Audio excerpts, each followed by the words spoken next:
Okay. Good evening to all of you. आज आपण anti cholinesterase poisoning विषयी जाणून घेणार आहोत. त्यामध्ये ऑर्गॅनोफॉस्फेट पॉइझनिंग आणि कार्बामेट पॉइझनिंग हे असे पॉइझनिंगची ट्रीटमेंट आपण पाहणार आहोत. तर आपण पाहिलेलं आहे की अँटी कोलिनिस्टरेज ड्रग्स हे असे ड्रग आहे जे कोलिनिस्टरेज एन्झाईम इनहिबिट करतात आणि त्याच्यामुळं ऍसिटिल कोलिनचं मेटाबॉलिझम होत नाही आणि ऍसिटिल कोलिनची ऍक्शन मस वाढते मस्कुरेनिक आणि निकोटिनिक रिसेप्टरवर. तर आपण पाहिले की हे पॅरासिम्पॅथोमायमेटिक ड्रग हे इनडायरेक्टली ऍक्टिंग पॅरासिम्पॅथोमायमेटिक ड्रग्ज आहेत, अँटीकोलिनिस्टरेज ड्रग्स. आणि त्यामध्ये काही रिव्हर्सिबल इनहिबिटर आहेत कोलिनिस्टरेज एन्झाईमचे, काही इरिव्हर्सिबल इनहिबिटर्स आहेत. तर जी पॉइझनिंग आहे ती इरिव्हर्सिबल अँटीकोलिनिस्टरेज ड्रग्ज मुळे दिसून येते.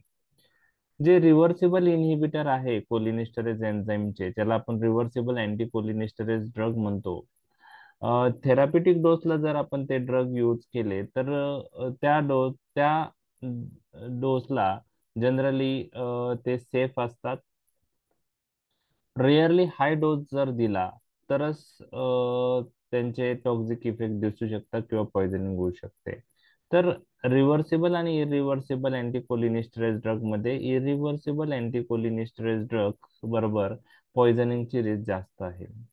आता कोलिनिस्टरेज इनिबिटर, त्यालाच आपण अँटीकोलिनिस्टरेज ड्रग म्हणतो, त्यामध्ये रिव्हर्सिबल इनिबिटर येतात, इरिव्हर्सिबल इनिबिटर येतात. रिव्हर्सिबल इनिबिटर्स मध्ये आपण पाहिलेले कार्बामेट्स आहेत, फायझोस्टिग्मिन, निव्होस्टिग्मिन, पायरिडोस्टिग्मिन, रिव्हास्टिग्मिन. आणि नॉन कार्बामेट्स मध्ये डोनेपेझिल, गॅलॅन्टामाइन, ओके, टॅक्रिन आणि इड्रोफोनियम येतात. आणि दुसरा जो ग्रुप आहे इरिव्हर्सिबल अँटीकोलिनिस्टरेज ड्रग्स, त्यामध्ये कार्ब कार्बामेट आणि ऑर्गॅनोफॉस्फेट कंपाऊंड येतात. कार्बामेट्स मध्ये जे इरिव्हर्सिबल इनिबिटर आहे त्यात कार्बॅरिल, प्रोपोक्झर आहे. आणि ऑर्गॅनोफॉस्फेट कंपाऊंड मध्ये डायफ्लोज, पॅराथिऑन, मेलॅथिऑन, टॅबून, सॅरिन, सोमन, नर्व गॅसेस हे गोष्टी येतात. तर पॉइझनिंग हे इरिव्हर्सिबल अँटीकोलिनिस्टरेज ड्रग बरोबर जास्त दिसून येतात. आणि इंडियामध्ये ही ऑर्गॅनोफॉस्फरस पॉइझनिंग किंवा कार्बामेट पॉइझनिंग जी आहे, आता इरिव्हर्सिबल अँटीकोलिनिस्टरेज ड्रग मध्ये दोन ग्रुप आहेत, ऑर्गॅनोफॉस्फेट ग्रुप आहे आणि त्याचे काही एक्झाम्पल आपण पाहिलेत. ओके, डायफ्लोज, इकोथायोफेट, ओके, डायझिनॉन, टॅबोन, सॅरिन, सोमन आणि कार्बामेटेज, त्यात कार्बॅरिल, प्रोपोक्झोल. तर ही जी पॉइझनिंग आहे ही इंडियामध्ये कॉमन आहे. त्याचं रिझन असं आहे की खूप सारे ॲग्रिकल्चरल आणि हाऊसफुल इन्सेक्टिसाइड्स हे ऑर्गॅनोफॉस्फेट कंपाऊंड्स किंवा कार्बामेट्स असतात. आणि त्यामुळं इझिली ते सबस्टन्स अवेलेबल होतात. आणि त्यामुळं ज्या कॉमन पॉइझनिंग इंडियामध्ये आहेत त्यामध्ये ही अँटीकोलिनिस्टरेज ड्रगची पॉइझनिंग जी आहे, ऑर्गॅनोफॉस्फरस पॉइझनिंग, किंवा आपण काही वेळेस काही कार्बॅरिल प्रोपोक्झम जर झाले तर कार्बामेट पॉइझनिंग.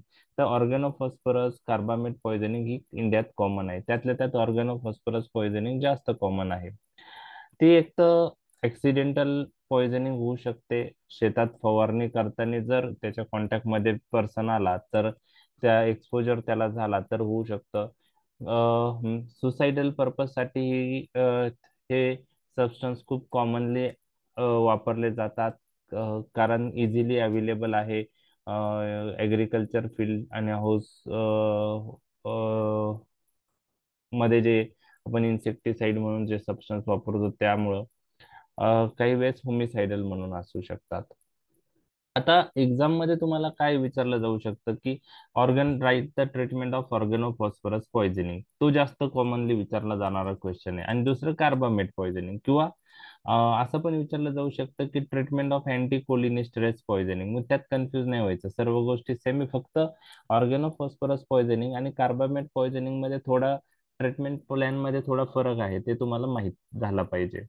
आता यामध्ये त्याचे आन्सर लिहिताना तुम्हाला ऑर्गॅनोफॉस्फरस पॉइझनिंग किंवा कार्बामेट पॉइझनिंग वर क्वेश्चन आला तर कोणते सबस्टन्स आहेत जे पॉइझनिंग करू शकतात ते मेन्शन करणं गरजेचं आहे. जसं ऑर्गॅनोफॉस्फेट पॉइझनिंगचे substance point of view dyflos, echothiophate, malathion, diazinon, tabun, sarin, soman nerve gases आहेत. आणि कार्बामेटमध्ये कार्बॅरिल प्रोपोक्झल आहे. त्यानंतर मॅनिफेस्टेशन, कोणते मॅनिफेस्टेशन ह्या पॉइझनिंग मुळे दिसू शकतात, बरोबर आहे. आता मॅनिफेस्टेशन साठी तुम्हाला फार्मॅकोलॉजिकल म्हणजे जे ह्या ड्रगच्या फार्मॅकोलॉजिकल ऍक्शन्स माहीत असतील तर मॅनिफेस्टेशन लक्षात यायला सोपं आहे. हे ड्रग काय करतात? हे ड्रग्स जे आहे ऑर्गॅनोफॉस्फेट किंवा जे इन्सेक्टिसाइड्स आहेत किंवा नर्व गॅसेस आहेत, तर हे कोलिनिस्टरेज एन्झाईम इनिबिट करतात. म्हणजे ऍसिटिल कोलिनचं मेटाबॉलिझम होणार नाही. आणि ऍसिटिल कोलिनचं मेटाबॉलिझम झालं नाही तर काय होणार आहे की ऍसिटिल कोलिनची लेवल ही आपल्या बॉडीमध्ये वाढणार आहे. आणि increase acetylcholine then acts on muscarinic receptor, nicotinic receptor. मग तो पेरिफेरली ऍक्ट होईल, त्याचप्रमाणे सेंट्रली ऍक्ट होणार आहे ऍसिटिल कोलिन.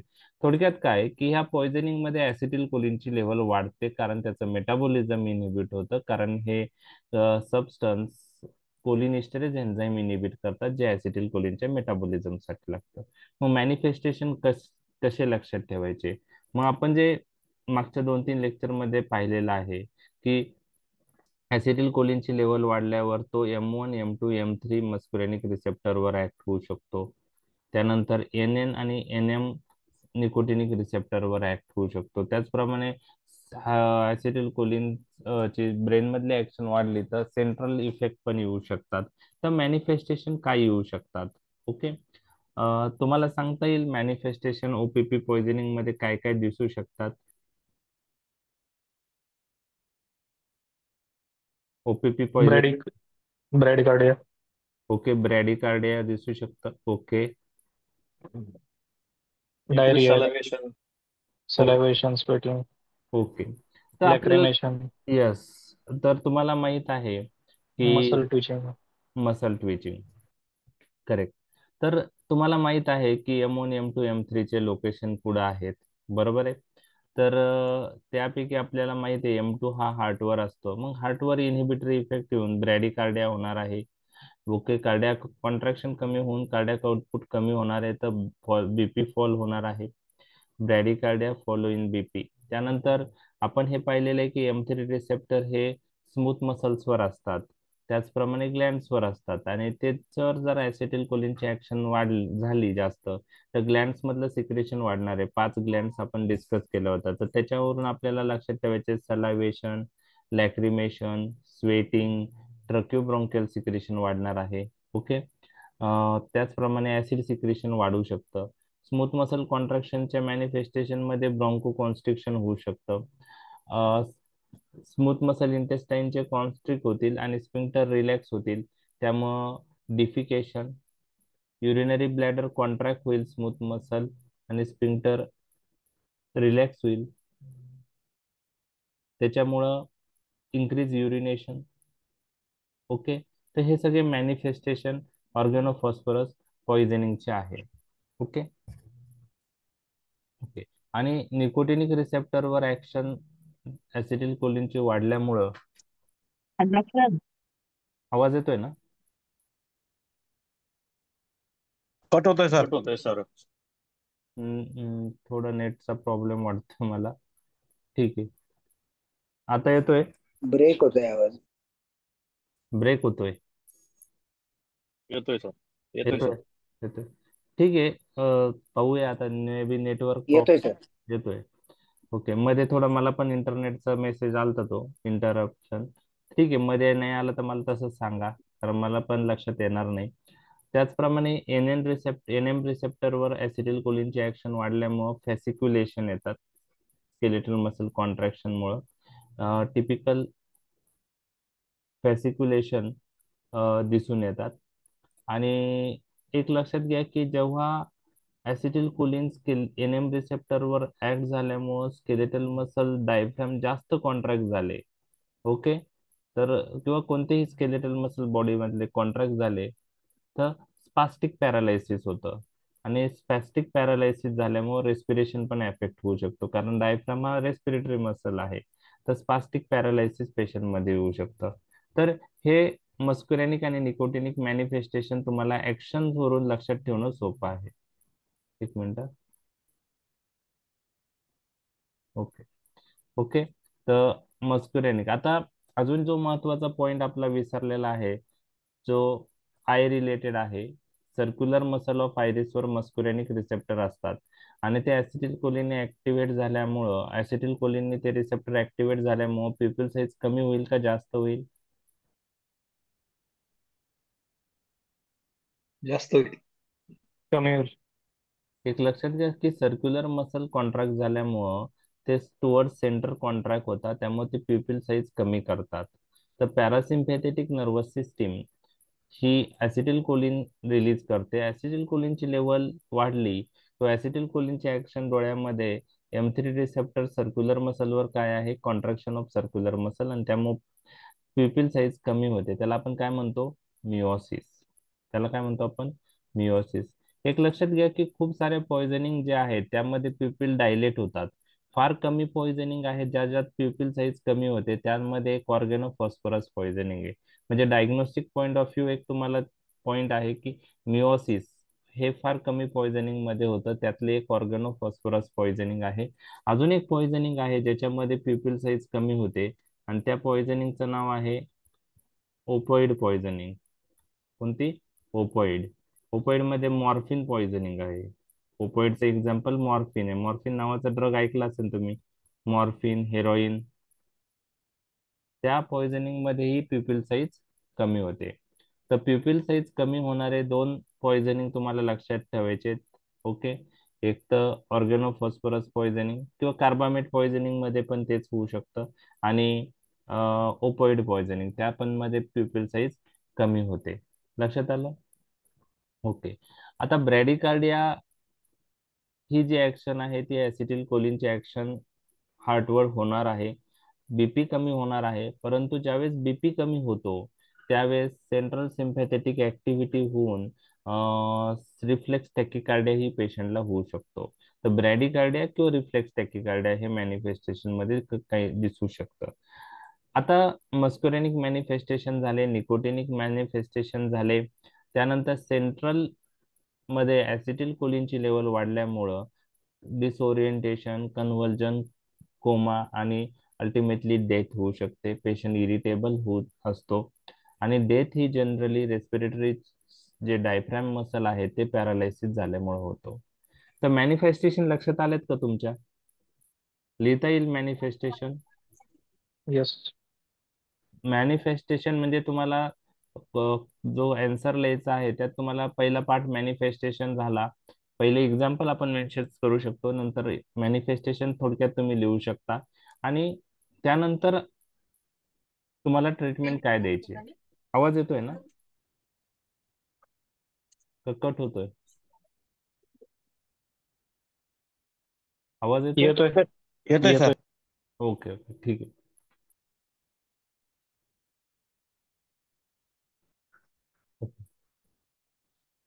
कोलिनिस्टरेज एन्झाईमला दोन साईट असतात, ते आठवतंय तुम्हाला कोणत्या साईट्स असतात कोलिनिस्टरेज एन्झाईमला? हे कोलिनिस्टरेज आयनिक आणि स्टरेज. ऍनिओनिक साईट आणि इस्टरेटिक. स्टरेज. हा, इस्टरेटिक साईट. तर जो ऍसिटिल कोलिन आहे ना, जनरली त्याच्या मेटाबॉलिझमसाठी तो पहिले कोलिनिस्टरेज एन्झाईमला बाइंड होतो, आणि ऍसिटिल कोलिन ऍनिओनिक आणि इस्टरेटिक साईटला बाइंड होऊन त्याचं हायड्रोलायसिस होतं, आणि त्यामुळं ऍसिटिल कोलिनचं मेटाबॉलिझम होतं. हे आपल्याला माहित आहे. तर आता याच्या पुढचं पॉइंट तुम्हाला लक्षात ठेवायचं आहे.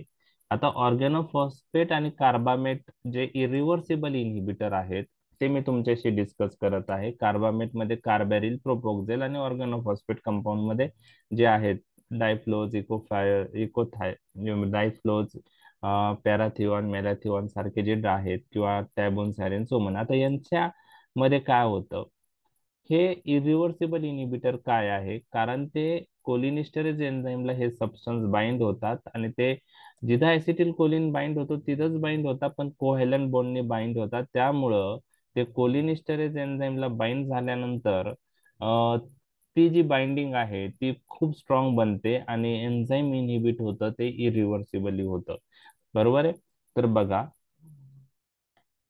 कार्बामेट जे आहे, आता कार्बामेट आणि ऑर्गॅनोफॉस्फरस कंपाऊंड कोलिनिस्टरेज एन्झाईम इनहिबिट करतं.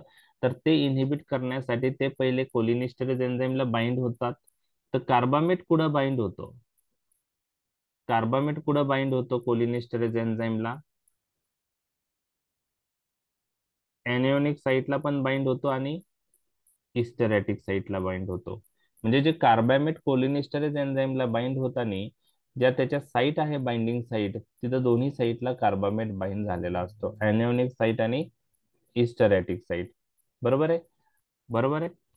परंतु आणि इरिव्हर्सिबल कार्बामेट जे आहेत इनहिबिटर्स, कार्बेरिल प्रोपोक्झल, ते कोव्हॅलेंट बॉन्डने बाइंड झाल्यामुळं ते कोलिनिस्टरेज एन्झाईमला इरिव्हर्सिबली इनहिबिट करतात. याच्यानंतरचं जे आहे ऑर्गॅनोफॉस्फेट कंपाऊंड, तर ऑर्गॅनोफॉस्फेट कंपाऊंड आणि कार्बामेट कंपाऊंडच्या बाइंडिंग मध्ये काय फरक आहे हे तुम्हाला लक्षात ठेवायचं आहे. तर organophosphate compound cholinesterase enzyme inhibit करतात, त्यासाठी ऑर्गॅनोफॉस्फेट कंपाऊंड कोलिनिस्टरेज एन्झाईमला बाइंड होतात. पण ते कुठं बाइंड होतात?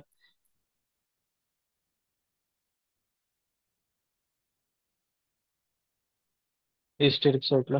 Yes yes, very good, esteratic site. तर हे तुम्हाला लक्षात ठेवायचं आहे. ऑर्गॅनोफॉस्फेट कंपाऊंड कोणत्या साईटला बाइंड होतात? हिस्टेरॅटिक साईटला, आणि ते कोव्हॅलेंट बॉन्डनी बाइंड होतात.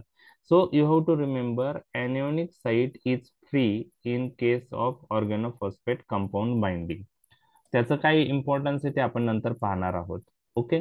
तर थोडक्यात हे एक्झाम मध्ये तुम्हाला कोणी विचारणार नाही. Knowledge point of view, carbamates bind with anionic site as well as historetic site. Organophosphate only bind with historetic site. So anionic site is free in case of organophosphate compound.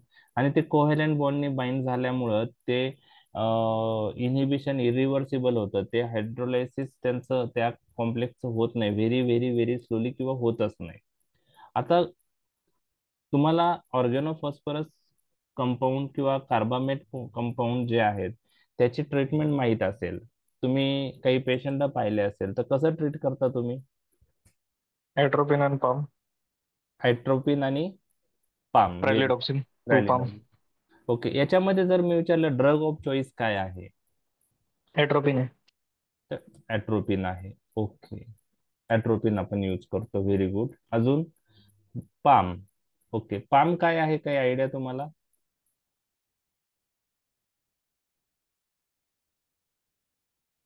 Universal अँटिडोट. Universal antidote palm तसा नाहीये. Universal antidote AC ऍसिटिल कोलिनेस्टरेज reactivate करतो. रिॲक्टिव्हेटर. Okay okay, ठीक आहे. आता exam मध्ये तुम्हाला ह्या दोन गोष्टी लगेच आठवणार आहे. पण एक्झाम मध्ये पॉइझनिंगची ट्रीटमेंट लिहिताना पहिले नॉन फार्मेकोलॉजिकल मेजर्स आणि नंतर फार्मेकोलॉजिकल मेजर्स असं डिवाइड करायचं. ऑर्गॅनोफॉस्फरस पॉइझनिंगच्या ट्रीटमेंटमध्ये पहिले नॉन फार्मेकोलॉजिकल मेजर्स काय करणार आणि मग फार्मेकोलॉजिकल मेजर्स काय करणार. Removal from exposure. हो. ओके. तर एक लक्षात घ्या. Removal from exposure. ओके. तर यामध्ये ऑर्गॅनोफॉस्फरसचे कंपाऊंड किंवा कार्बामेटच्या पॉइझनिंग जी आहे त्याच्यामध्ये ट्रीटमेंटमध्ये आपण काय करू शकतो? तर हे जे सगळे मॅनिफेस्टेशन जे आलेले आहेत, हे ऍसिटिल कोलिनचं मेटाबॉलिझम इनहिबिट झाल्यामुळे ऍसिटिल कोलिनची लेवल वाढलेली आहे आणि हा ऍसिटिल कोलिन मस्कुरेनिक आणि निकोटिनिक रिसेप्टरवर ऍक्ट झाल्यामुळे हे मॅनिफेस्टेशन आलेले आहे. मग आपल्याला ऍसिटिल कोलिनचे हे मॅनिफेस्टेशन कमी करायचे असेल तर आपल्याला ऍसिटिल कोलिनची ऍक्शन ह्या रिसेप्टरवर कमी करणं गरजेचं आहे. त्यामध्ये आपण ॲट्रोपिन यूज करतो. ॲट्रोपिन हा अँटी मस्कुरेनिक ड्रग आहे. कोणता आहे? अँटी मस्कुरेनिक ड्रग आहे. ओके. ते तर आपण पुढे पाहणारच आहोत. तर फार्मॅकोलॉजिकल ट्रीटमेंट पाहण्याआधी नॉन फार्मॅकोलॉजिकल मेजर्स जे आहेत ते एक्झाम मध्ये लिहिताना कधी कधी विसरता, ते तुम्हाला लक्षात ठेवायचे आहे. तर पहिले म्हणजे काय की ऑर्गॅनोफॉस्फरस कंपाऊंड किंवा कार्बामेट कंपाऊंड हे त्याचं ऍब्सॉर्प्शन हे स्किन मधूनही होऊ शकतं. त्यामुळे पहिले काय आहे की पेशंटला आपल्याला फ्रेश एअर मध्ये शिफ्ट करणं गरजेचं आहे. म्हणजे फर्दर एक्सपोजर आपल्याला पेशंटला टर्मिनेट करायचं आहे पेशंट पासून. The termination of further exposure to the patient हे महत्वाचं आहे. त्यासाठी काय करायचं, shift the patient to fresh air. Okay. Wash the skin and mucus membrane with soap and water. Wash the skin and mucus membrane with soap and water. Then जर पेशंटनी poisonous substance घेऊन 2 तासापेक्षा कमी वेळ झालेला असेल तर आपण गॅस्ट्रिक लवाज करू शकतो आणि स्टमक मधलं अनऍब्सॉर्ब पॉइझन आपण रिमूव्ह करू शकतो. तर दुसरी गोष्ट आहे गॅस्ट्रिक लवाज. ओके. त्यानंतर तिसरी गोष्ट आहे मेंटेनन्स ऑफ एअरवे. त्यासाठी आपण पॉझिटिव्ह प्रेशर व्हेंटिलेशनची गरज असेल तर ते पण देऊ शकतो. ओके. तर maintenance of BP, maintenance of airway, त्यानंतर हायड्रेशन आणि कंट्रोल ऑफ कन्व्हर्जन ह्या गोष्टी आपल्याला कराव्या लागतात. तर खूप साऱ्या पॉइझनिंग मध्ये अल्टिमेटली पेशंटला कन्व्हर्जन येतात, त्यामुळं डायझिपाम किंवा अदर अँटी कन्व्हर्जन ड्रग आपण पेशंटला स्टार्ट करायला पाहिजे. ओके.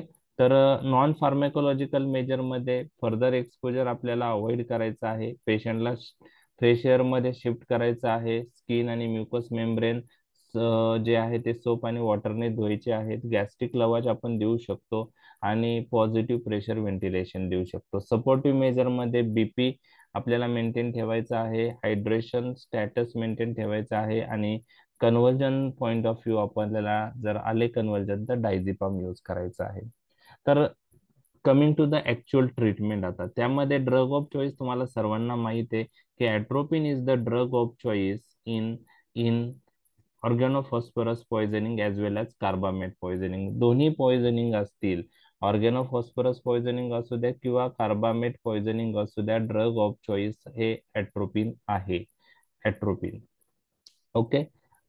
तर ॲट्रोपिन बद्दल तुम्हाला काय लिहायचं आहे की ॲट्रोपिन कसं इफेक्टिव्ह आहे.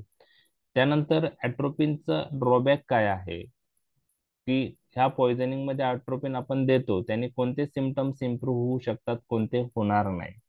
ओके. त्यानंतर ॲट्रोपिन हे कसं दिलं जातं, ओके, ते पण तुम्हाला माहित पाहिजे. ओके. तर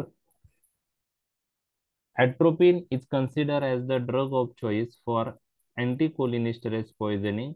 ऑर्गॅनोफॉस्फरस पॉइझनिंग असू द्या, कार्बामेट पॉइझनिंग असू द्या, ड्रग ऑफ चॉईस ॲट्रोपिन आहे. मग तुम्ही मला सांगा ॲट्रोपिन कसा इफेक्टिव्ह असेल ऑर्गॅनोफॉस्फरस पॉइझनिंग मध्ये, कोणते सिम्पटम्स तो रिव्हर्स करतो. मस्कॅरेनिक रिसेप्टर ब्लॉक करत मस्कॅरेनिक. Yes, it acts by blocking muscarinic receptor. So blocks the action of acetylcholine mediated through muscarinic receptor. म्हणजे पण मस्करेनिक मॅनिफेस्टेशन आहे ते ॲट्रोपिन काउंटर ऍक्ट करेल. तर हे पण तुम्हाला लिहायचं आहे की atropine is effective in organophosphorus poisoning by blocking muscarinic receptor. So it blocks action of acetylcholine mediated through muscarinic receptor. Okay. Okay. आता सेंट्रल मस्कुरॅनिक ऍक्शन ज्या आहेत त्या काउंटर ऍक्ट करण्यासाठी हायर डोसची गरज पडते. बरोबर आहे, त्या काउंटर ऍक्ट होतात, त्या पण रिव्हर्स होतात सेंट्रल मस्कुरॅनिक ऍक्शन. ओके. आता ड्रॉबॅक काय आहे ॲट्रोपिनचा, कोणते मॅनिफेस्टेशन ॲट्रोपिन रिव्हर्स करत नाही ऑर्गॅनोफॉस्फरस पॉइझनिंग मध्ये. तर ऍसिटिल कोलिनची जी एनएम रिसेप्टर वरची ऍक्शन आहे त्याच्यामुळे जे फॅसिक्युलेशन स्पास्टिक पॅरालायसिस होत होतं ते ॲट्रोपिन रिव्हर्स करू शकत नाही, कारण त्याला एनएम ब्लॉकिंग ऍक्शन नाही आहे. लक्षात आलं. तर ड्रॉबॅक काय आहे ॲट्रोपिनचा, it does not reverse peripheral muscular paralysis which is a nicotinic action. हा ड्रॉबॅक पण तुम्हाला आन्सर मध्ये मेन्शन करायचा आहे. तर हा ॲट्रोपिनचा ड्रॉबॅक आहे, फक्त तो मस्क्युलॅनिक मॅनिफेस्टेशन रिव्हर्स करतो, निकोटिनिक मॅनिफेस्टेशन जे आहे मस्क्युलर पॅरालायसिस तो रिव्हर्स करू शकत नाही. आलंय लक्षात आहे. ओके. येस. ओके. आता तुम्हाला ॲट्रोपिन कसं देता माहित आहे, किती वेळा आय व्ही देता. Okay. Atropine 1 to 2 milligram IV है. ओके. तर one Repeated to every 5 to 15 minutes. Yes. Atropinization चे time होतं. ओके. तर ते पण पॉईंट तुम्हाला मेन्शन करायचं आहे ॲट्रोपिन कसं देतात. म्हणजे आम्ही खूप सारे ट्रीटमेंट पार्ट मध्ये dose we are not expecting from the म्हणजे जे हे असतात स्टुडंट्स त्यांच्याकडून एक्सपेक्ट करत नाही, परंतु ॲट्रोपिन कसं देतात हे ट्रीटमेंट पॉइंट ऑफ व्ह्यू लिहिताना आम्ही एक्झाम मध्ये व्हायवा तर विचारतो, आणि त्याचप्रमाणे लॉंग शॉर्ट नोट आली, लॉंग क्वेश्चन आलं, त्यातही ॲट्रोपिन कसं दिलं जातं हे तुम्हाला माहित पाहिजे. तर atropine we have to start with 2 milligram IV repeated every 10 minutes, okay, till signs of atropinization offer appear. म्हणजे 2 मिलीग्राम रिपीटेड आपल्याला द्यायचं आहे जोपर्यंत ॲट्रोपिनायझेशनच्या साईन येत नाही. म्हणजे ॲट्रोपिनचा इफेक्ट जोपर्यंत येत नाही तोपर्यंत आपल्याला रिपीट करायचा आहे 2 मिलीग्राम एव्हरी 10 मिनिट. मग सायन्स ऑफ ॲट्रोपिनायझेशन काय आहे? तर त्यामध्ये टॅकिकार्डिया आहे, ओके, त्यानंतर प्युपिलरी डायलेटेशन आहे, म्हणजे ऍसिटिल कोलिनच्या विरुद्ध ऍक्शन ॲट्रोपिन करणार ना, तर dilatation of pupil, tachycardia, rise in BP, dryness of mouth. आता ऍसिटिल कोलिन सलायव्हरी सिक्रेशन वाढवणार आहे, तर त्याच्या उलट ड्रायनेस ऑफ माउथ. म्हणजे जोपर्यंत ड्रायनेस ऑफ माउथ होत नाही, प्युपिल डायलेट होत नाही, पेशंटचा हार्ट रेट वाढत नाही, बीपी वाढत नाही, तोपर्यंत आपल्याला ॲट्रोपिन 2 मिलीग्राम एव्हरी 10 मिनिट द्यायचं आहे. तर give atropine 2 milligram IV repeat every 10 minute till signs of atropinisation. त्याला आपण सायन्स ऑफ ॲट्रोपिनायझेशन म्हणतो. तोपर्यंत आपल्याला रिपीट करणं आहे. मॅक्झिमम आपण 200 मिलीग्राम पर डे देऊ शकतो. म्हणजे 2 मिलीग्राम रिपीट करत करत आपण मॅक्झिमम 200 मिलीग्राम देऊ शकतो. लक्षात आलं ॲट्रोपिन कसं द्यायचंय? ॲट्रोपिन कसं द्यायचं लक्षात आलंय? येस. ओके. आता यानंतर येस. पेशंट कव्हर झाल्यानंतरही मेंटेनन्स डोस ॲट्रोपिनचा देणं गरजेचं असतं, जवळजवळ 1 आठवडा. तर त्याचं रिझन काय आहे? त्याचं रिझन काय आहे? ॲट्रोपिन आपण मेंटेनन्स डोसवर का देतो? कारण जे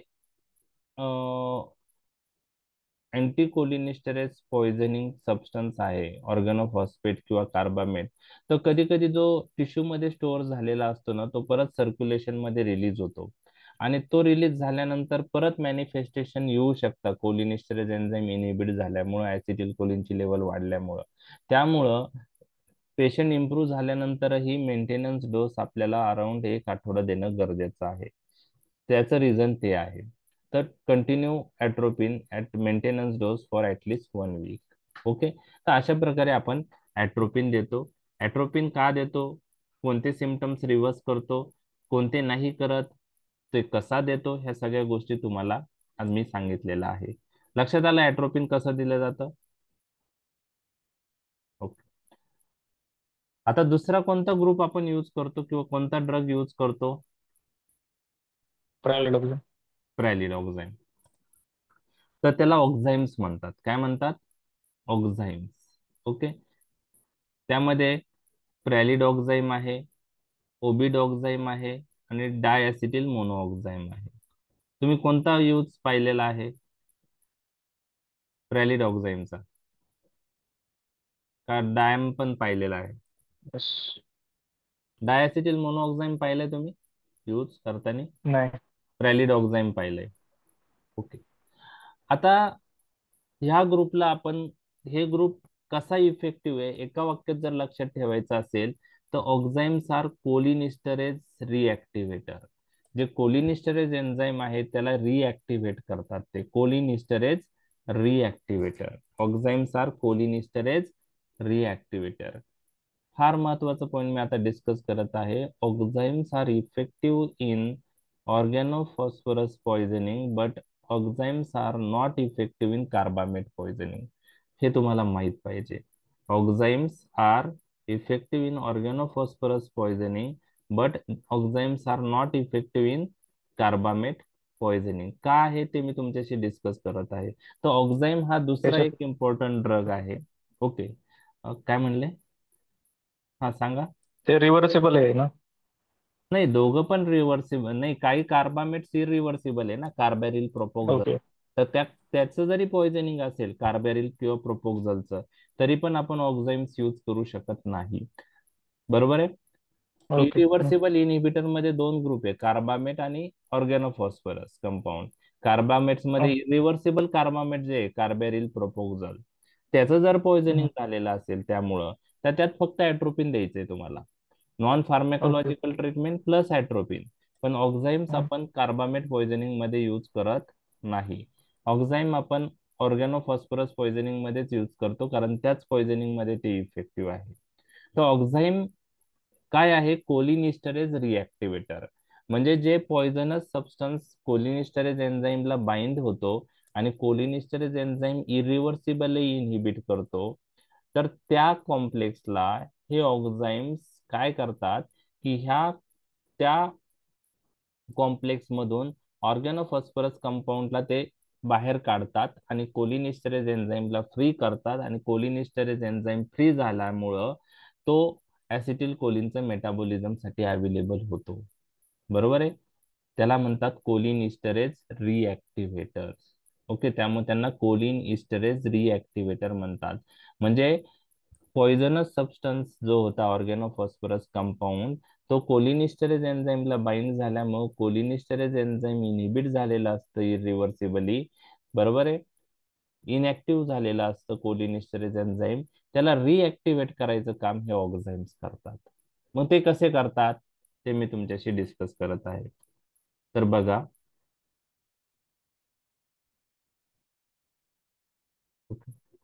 जस्ट एक मिनिट.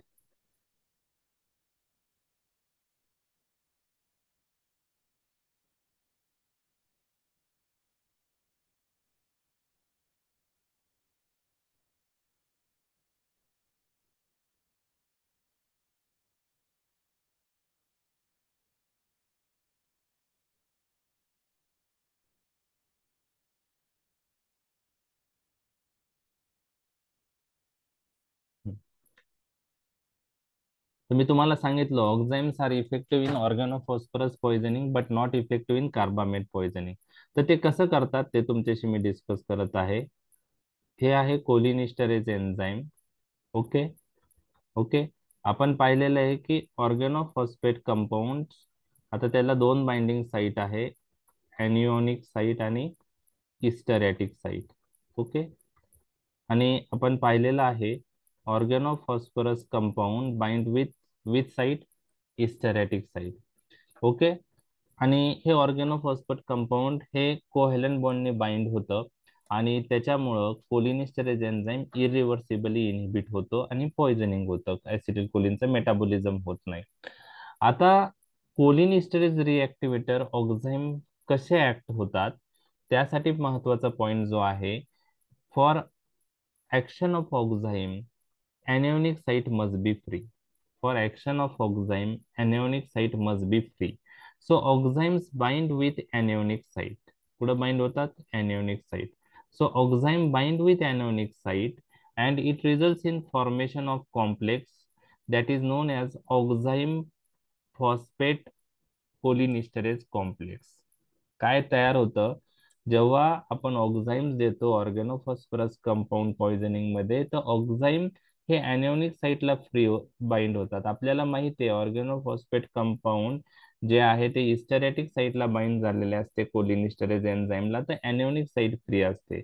आणि ऑक्झाईमच्या ऍक्शनसाठी ॲनिओनिक साईट फ्री असणं गरजेचं आहे. तर oxime bind with anionic site of the cholinesterase enzyme resulting in formation of oxime phosphate cholinesterase complex.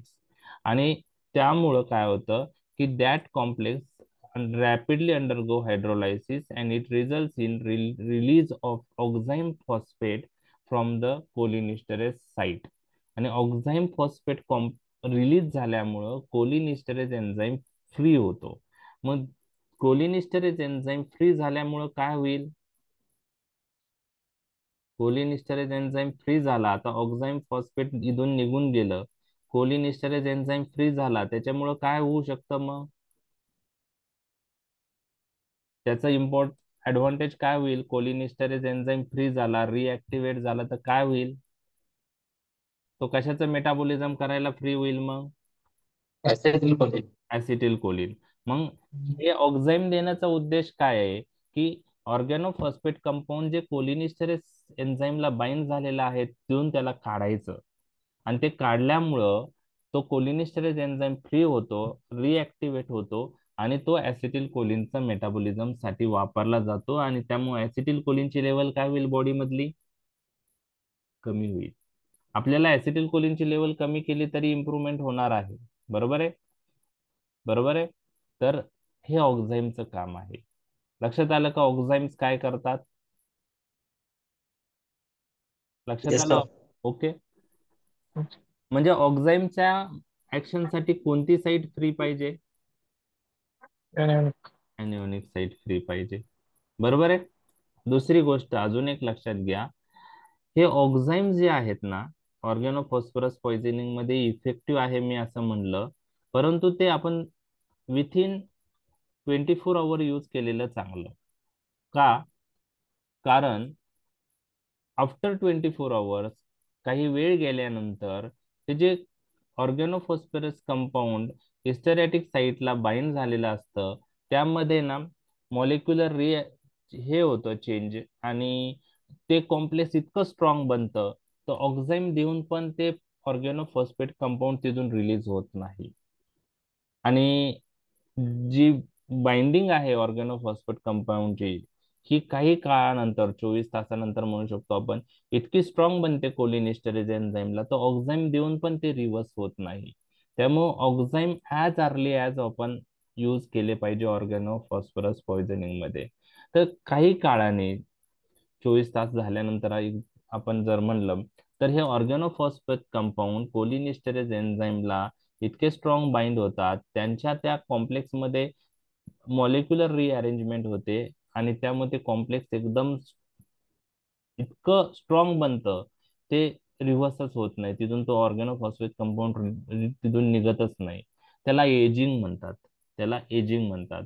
म्हणून ऑर्गॅनोफॉस्फरस पॉइझनिंग मध्ये ऑक्झाईम्स द्यायचे असेल तर ॲज अर्ली ॲज पॉसिबल देणं गरजेचं आहे. 1-2 दिवस झालेले आहे आणि मग पेशंटला आपण ऑक्झाईम देऊन काही फायदा नाही. ओके. तर ऑक्झाईम्स हे ऑर्गॅनोफॉस्फरस पॉइझनिंग मध्ये इफेक्टिव्ह आहे, आणि ते विथिन 24 आवर यूज केले तर त्याचा जास्त चांगला रिझल्ट आहे. ओके. आता जे कार्बामेट पॉइझनिंग आहे, त्यामध्ये मी तुम्हाला सांगितलं कार्बामेट जे आहे ते कोणत्या साईटला बाइंड होतात कोलिनिस्टरेज एन्झाईमला, both. Both Both. Anionic site आणि हिस्टेरेटिक साईट. बरोबर आहे. मी तुम्हाला सांगितलं ऑक्झाईमच्या ऍक्शन साठी ऑक्झाईम्स कुठे बाइंड होतात, ऍनिओनिक साईटला. Anionic site ला. ऑक्झाईमच्या ऍक्शन साठी anionic site must be free. मग कार्बामेट पॉइझनिंग मध्ये ऍनिओनिक साईट फ्री आहे का, नाही. नाही. And that's why oximes are not effective in carbamate poisoning. लक्षात आलं. Oximes are not effective in carbamate poisoning. म्हणजे तुम्हाला अँटीकोलिनिस्टरेज पॉइझनिंग कोणती आहे, ऑर्गॅनोफॉस्फरस पॉइझनिंग असेल तर ॲट्रोपिन द्या, त्याबरोबर ऑक्झाईम्स देऊ शकतात. पण जर कार्बामेट पॉइझनिंग असेल तर त्यावेळेस फक्त कोणता ड्रग द्यायला पाहिजे, ॲट्रोपिन. ऑक्झाईम्स देऊन फायदा Hydrogen. नाही. लक्षात आलं हे तुमचा. व्हायवात जर Yes. विचारलं ऑक्झाईम्स कार्बामेट पॉइझनिंग मध्ये काय इफेक्टिव्ह नाही, लक्षात राहील. ओके. तर तेच दिलेलं आहे, पहा. आता हे मी जे आता डिस्कस केलं ना, तेच आहे. पहा, आपण पाहिलं होतं ऍसिटिल कोलिन कोलिनिस्टरेज एन्झाईमनी मेटाबोलाइज होतो. ऍसिटिल कोलिन बाइंड विथ बोथ ऍनिओनिक आणि historic site and undergo hydrolysis. जे कार्बामेट्स आहे, कार्बेरिल, प्रोपोक्झोल, हे इरिव्हर्सिबल कार्बामेट आहे. ते पण बोथ साईडला बाइंड होतात, ऍनिओनिक आणि हिस्टेरेटिक साईट. पण ते कोव्हॅलंट बॉन्डनी बाइंड झाल्यामुळं दे inhibit cholinesterase enzyme irreversibly. So anionic site of cholinesterase enzyme is not free in case of carbamate poisoning, हे आपण डिस्कस केलेलं आहे. ऑर्गॅनोफॉस्फेट पॉइझनिंग मध्ये आपण पाहिलं की organophosphate compounds bind only with esteratic site, okay, with covalent bond and inhibit cholinesterase enzyme irreversibly. So in organophosphate poisoning, anionic site is free in case of organophosphorus poisoning. ह्या गोष्टी मी तुमच्याशी discuss केलेल्या आहे. आता ऑर्गॅनोफॉस्फेट पॉइझनिंग मध्ये ऑक्झाईम कसे effective आहे, तर तेच डायग्रामच्या माध्यमातून दाखवलं आहे. हे ऑर्गॅनोफॉस्फेट कंपाऊंड हिस्टेरेटिक साईटला बाइंड झालेला आहे, तर आपण ऑक्झाईम्स दिल्यानंतर ऑक्झाईम हे ऍनिओनिक साईटला बाइंड होतील.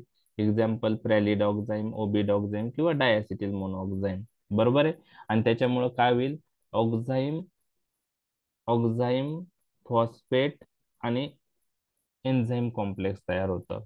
Okay, oxime phosphate enzyme complex बनतं आणि हे complex readily undergo hydrolysis resulting in removal of oxime phosphate from the enzyme site. So cholinesterase enzyme react becomes this cholinesterase enzyme पासून ऑक्झाईम फॉस्फेट जे आहे ते रिमूव्ह झाल्यामुळं cholinesterase enzyme becomes free and that is utilize for metabolism of acetyl choline. तर oxime देण्याचा उद्देश काय आहे की कोलिनिस्टरेज एन्झाईम रिॲक्टिव्हेट करणं आणि त्याच्यामुळं ऍसिटिल कोलिनचं मेटाबॉलिझम वाढ होणं. ओके, तर ह्या 2-3 लाईन जरी तुम्ही लिहिल्या तरी मोर दॅन सफिशियंट आहे.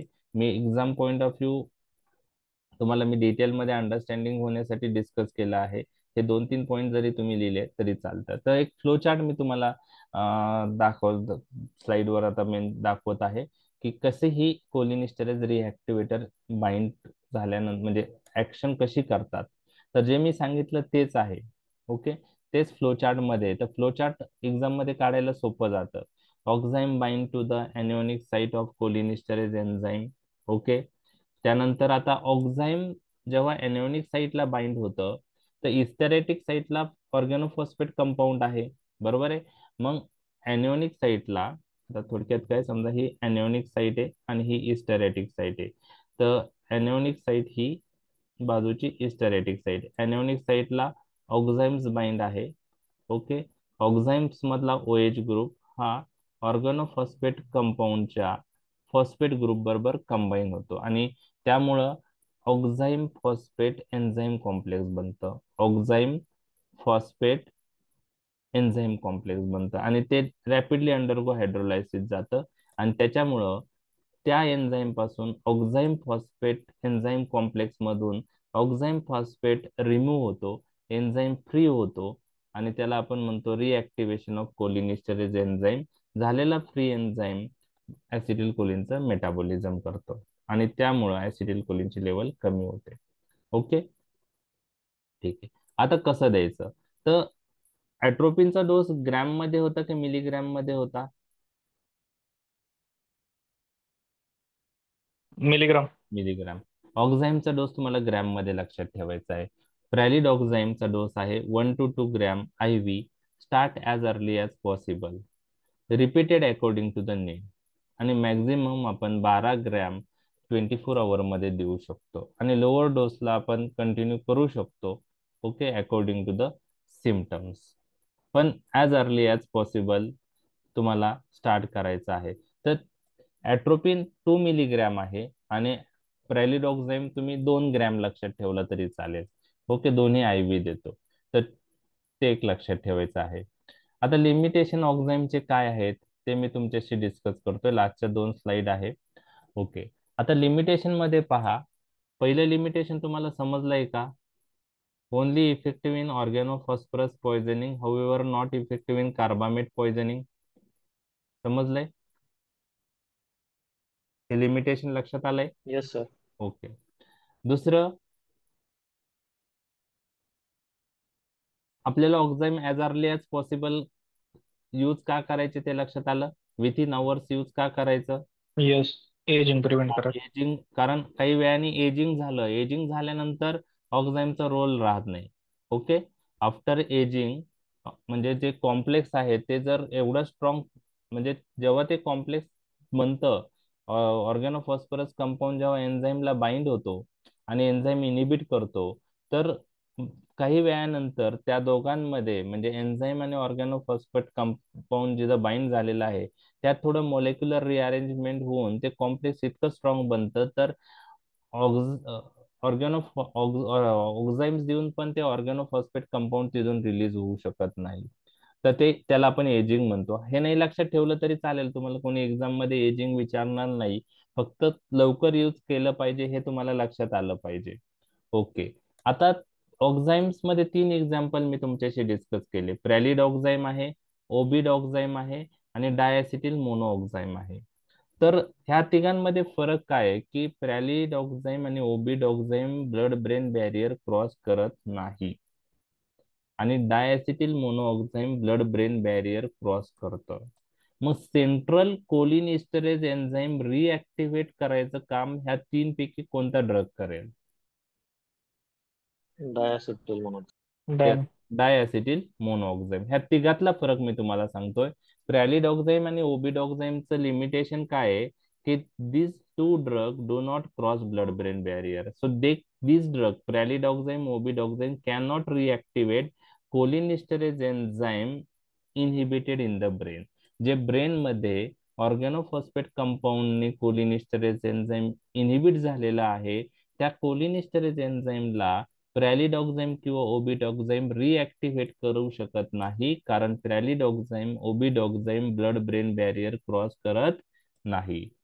परंतु न्यूअर जो ड्रग आहे डायॲसिटिल मोनोऑक्साईम, हा ब्लड ब्रेन बॅरियर क्रॉस करतो, त्यामुळे तो सेंट्रल कोलिनिस्टरेज एन्झाईमलाही रिऍक्टिव्हेट करू शकतो. हे डायॲसिटिल मोनोऑक्साईमचं ऍडव्हान्टेज आहे. लक्षात आलं? ओके. आता लास्ट स्लाइड. जर असा क्वेश्चन आला, ऑलरेडी मी डिस्कस केलेला आहे, why oximes are not effective in carbamate poisoning, तर सांगा बरं का नाही यूज करू शकत ऑक्झाईम? दोन्ही Still, साईडवर बाइंड असते. येस, तुम्हाला ते मेन्शन करायचंय. 2 मार्कला आलं तुम्हाला. Why oximes are not effective in carbamate poisoning. तुम्हाला लिहायचं आहे की cholinesterase enzyme has two binding site, anionic site and esteratic site. Carbamate bind with anionic site and hysteretic site of cholinesterase enzyme. Okay, and for action of enzyme, anionic site must be free.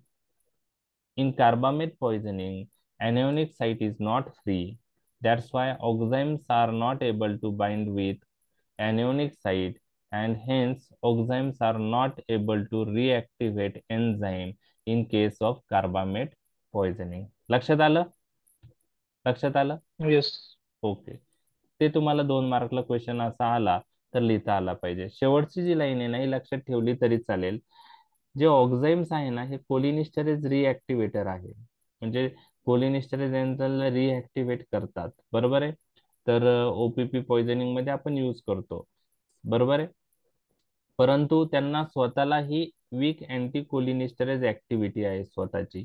आता हे नाही लक्षात ठेवा, थोडं confusing आहे, कारण ते cholinesterase एन्झाईमला activate करणारे ड्रग आहे ऑक्झाईम. आता वीक अँटी कोलिनिस्टरेज ऍक्टिव्हिटी म्हणजे इन ऍब्सेन्स ऑफ ऑर्गॅनोफॉस्फरस पॉइझनिंग किंवा कार्बामेट पॉइझनिंग काहीच नाहीये, आणि आपण नुसतं ऑक्झाईम्स असेच यूज केले पेशंट मध्ये, म्हणजे तर त्यामध्ये त्याला थोडी अँटी कोलिनिस्टरेज ऍक्टिव्हिटी आहे, म्हणजे ते कोलिनिस्टरेज एन्झाईम इनहिबिट करतो. तर हे नाही लक्षात ठेवलं तरी चालू शकतं. ओके. तर अशा प्रकारे आपण ओपीपी पॉइझनिंग डिस्कस केलेली आहे. ओके. तर लक्षात आलंय ओपीपी पॉइझनिंगची मॅनेजमेंट? Yes. ओके, ठीक आहे. आता आजचा टॉपिक थोडा छोटा होता, कारण आता उद्याचा जो टॉपिक आहे म्हणजे नेक्स्ट टॉपिक चालू करायचा तो नवीन टॉपिक आहे. तर पॅरासिम्पॅथोमायमेटिक ड्रग्स आपण डिस्कस केलेले आहेत. त्यामध्ये cholinergic agonist, anti cholinesterase drug, त्यांचे युजेस आपण पाहिलेले आहेत, आणि आज ओपीपी पॉइझनिंग पण आपण पाहिलेलं आहे. तुम्हाला अँटी कोलिनिस्टरेज ड्रगचे युजेस आठवत आहे का? काही सांगू शकता तुम्ही अँटी कोलिनिस्टरेज ड्रगचे युजेस?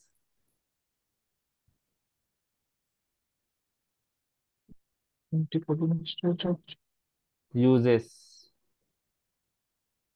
म्हणजे अँटी कोलिनिस्टरेज युजेस. आता तुम्हाला असा क्वेश्चन मी विचारला अँटी कोलिनिस्टरेज ड्रगचे युजेस, तुम्हाला क्लिक नाही होते, तर मग तुम्ही पहिले ड्रग आठवा, कोणते ड्रग आहे anti cholinesterase? Myasthenia gravis. Okay, माहिती आहे. म्हणजे तुम्हाला ड्रग आठवले ना, त्याच्यावरून युजेस आठवेल. ओके, मायस्थेनिया ग्रेव्हिस एक ड्रग यूज झाला. अजून फार्माकोलॉजिकल ग्लाउकोमा ऍक्शन्स वरून तुम्हाला Glaucoma.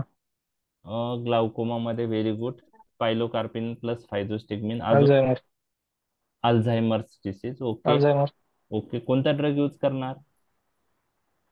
Alzheimer's मध्ये हा, दोन आहे.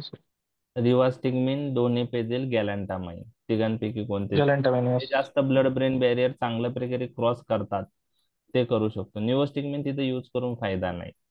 पोस्ट ऑपरेटिव्ह मध्ये पण. Very good. Post post operative operative ileus. Post operative paralytic ileus. बरं. त्यामध्ये त्यामध्ये निओस्टिग्मिन यूज केलेलं चांगलं का physostigmine? Neostigmine. Neostigmine. Neostigmine, very good. Okay. Along with atropine करणार का without atropine? Without atropine. Without atropine. Without, कारण आपल्याला जी ऍसिटिल. स्मूथ मसलवरच आहे आपल्याला. Very good, very good. अजून काही युजेस? आता मायस्थेनिया ग्रेव्हिस आहे, तसंच निओस्टिग्मिन ऍसिटिल कोलिनचे ऍक्शन वाढवून स्केलेटल मसलवर ऍक्ट होणार असेल तर ते अजून कोणते दोन युजेस आहेत जे स्केलेटल मसलशी रिलेटेड? एक तर मायस्थेनिया ग्रेव्हिस झाला, अजून पोस्ट ऑपरेटिव्ह डिक्युरारायझेशन. जे स्केलेटल मसल रिलॅक्संट यूज करतो आपण क्युरेर, त्याचा इफेक्ट जर रिव्हर्स करायचा असेल तर आपण निओस्टिग्मिन देतो. लक्षात आलं? Post yes. ऑपरेटिव्ह डिक्युरारायझेशन. आणि कोब्रा बाईट, तुम्ही तुम्हाला माहिती आहे तो यूज, बरोबर आहे? तर हे येस. स्केलेटल मसल तिथं पण आपण निओस्टिग्मिन देणार, आणि इथं मायस्थेनिया ग्रेव्हिस, पोस्ट ऑपरेटिव्ह डिक्युरारायझेशन आणि कोब्रा बाईट यामध्ये आपण निओस्टिग्मिन बरोबर ॲट्रोपिन देणार, कारण इथं ऍसिटिल कोलिन जे वाढणार आहे त्याची ऍक्शन आपल्याला एनएम रिसेप्टरवर हवी, मस्कुरेनिक रिसेप्टरवर नको. मस्कुरेनिक रिसेप्टरवर झाले तर साईड इफेक्ट होऊ शकता, म्हणून त्या केसमध्ये आपण ॲट्रोपिन देतो. परंतु पोस्ट ऑपरेटिव्ह पॅरालायटिक इलियस मध्ये निओस्टिग्मिन आपण हलवून यूज करतो. कोणत्या पॉइझनिंग मध्ये फायझोस्टिग्मिन यूज करतात? Anticholinergic. Anticholin. Atropine overdose. Belladonna. Belladonna, त्यालाच धतुरा पॉइझनिंग म्हणतात. म्हणजे धतुरा पॉइझनिंग, बेलाडोना पॉइझनिंग किंवा ॲट्रोपिन पॉइझनिंग, त्यासाठी ड्रग ऑफ चॉईस काय आहे? फायझोस्टिग्मिन. बरोबर आहे? ओके. आय रिलेटेड तुम्ही ग्लाउकोमा सांगितला, अजून दोन युजेस आय रिलेटेड होते. मिओटिक मिड्रेटिक अल्टरनेटिव्हली कधी देतो आपण? Meiotic Midratic alternatively to prevent or to break the adhesion between iris and cornea or iris and lens. लक्षात आलं? त्यात आपण यूज करतो. आणि रिफ्रॅक्टरी टेस्टिंग जे असतं त्यासाठी आपण मिड्रॅटिक यूज करतो.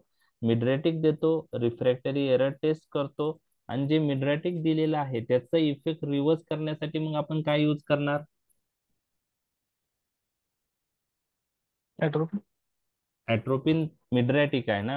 Atropine, home atropine, सायक्लोपेंटोलेट.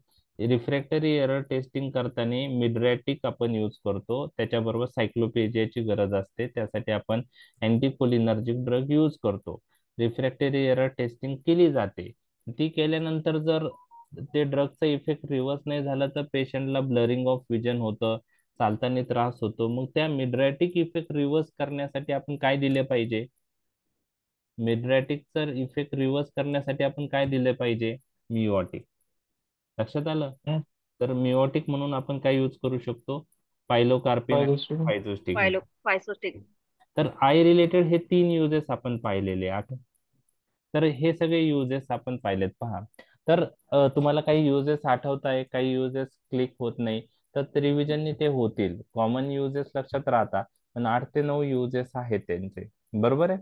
तर हे तुम्हाला लक्षात राहिले पाहिजे. ओके. तर चालेल, उद्या आपण पॅरासिम्पॅथोलायटिक टॉपिक चालू करणार आहोत. त्यामध्ये ॲट्रोपिन. तर ॲट्रोपिन विषयी तुम्हाला जास्त माहित आहे, कारण ते तुम्ही ऐकलेलं आहे ड्रग. तर त्याचे ॲट्रोपिन आणि ॲट्रोपिन सारखे त्याच्यासारखे ऍक्ट होणारे दुसरे ड्रग्स, तर ते ॲट्रोपिन सबस्टिट्यूट पण म्हणतो आपण त्याला. तर ते आपण पाहणार आहोत. तर हा टॉपिक तुम्हाला समजला पॅरासिम्पॅथोमायमेटिक ड्रगचा, किंवा ऍसिटिल कोलिनच्या फार्मेकोलॉजिकल ऍक्शन समजल्या, तर तुम्हाला ॲट्रोपिनच्या ऍक्शन समजण्यास मदत होणार आहे. म्हणजे ह्याच्यावर तो टॉपिक डिपेंड आहे. तर हा टॉपिक परत एकदा तुम्ही रिवाइज करा. ठीक आहे? चालेल. उद्या आपण पाहूया ओके. 10:15 वाजता. Thank you. Okay, thank you. Good night. Good night. Good night.